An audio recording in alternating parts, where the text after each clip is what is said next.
Hello, this is Victor Davis Hanson for the Daily Signal. There's a very controversial ballot measure here in California, Prop 50. It involves redistricting congressional districts in a special ballot mandate that would empower Gavin Newsom's administration to draw up new congressional districts.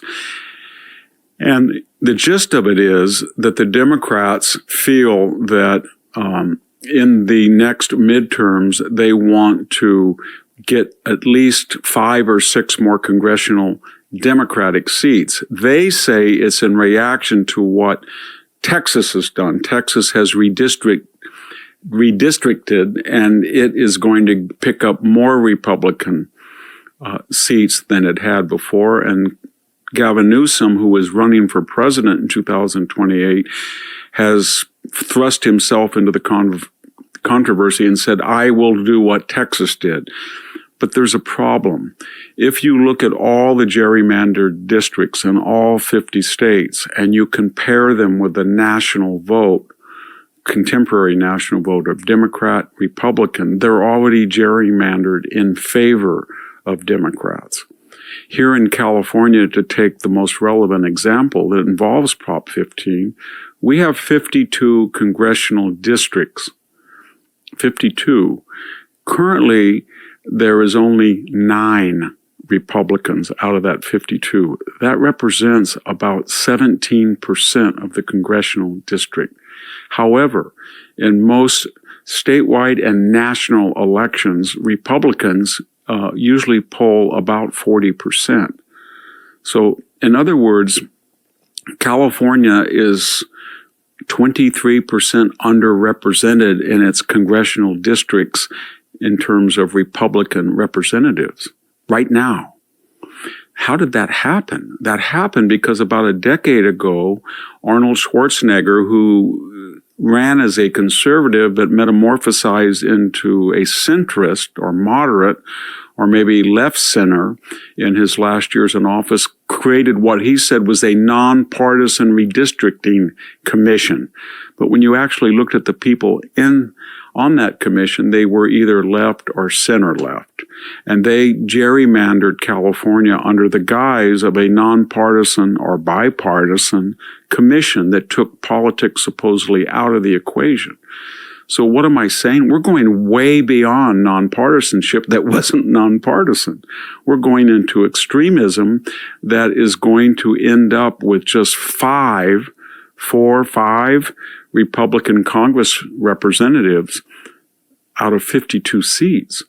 And it's even worse than that when you look at the map. It makes jigsaw puzzles look proportional. They're stretching and pulling these districts well beyond any semblance to geographical reality. And the point is they want to combine Republicans into about 5 districts, and that way they would free up moderates and independents and Democrats and create the other 47 districts that would be sure winners for the left. And in these 5 districts, these 9 existing Republicans would be forced to run against each other. So they would destroy half of the incumbents that some of them serve on, very important committees in Washington. They have seniority.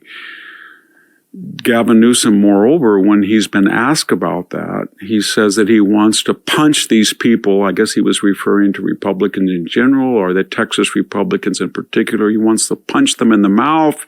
He said he wants to punch Donald Trump in the mouth. The rhetoric is heating up. But will Proposition 50 pass in a state that is 60% in most elections voting toward the left or for Democrats? It probably will.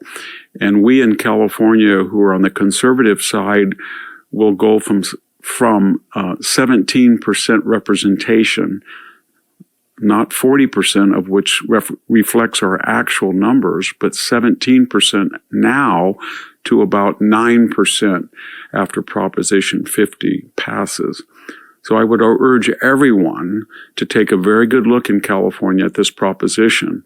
And whatever your political affiliation is, you can see that this is a desperate attempt to destroy a once idealistic but not very good bipartisan commission, but far better than turning over redistricting to Gavin Newsom and hardcore leftists in the California legislature.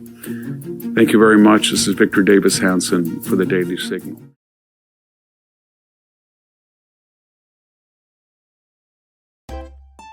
If you enjoy this content, please consider subscribing to my channel to stay up to date with future videos. Thank you for watching.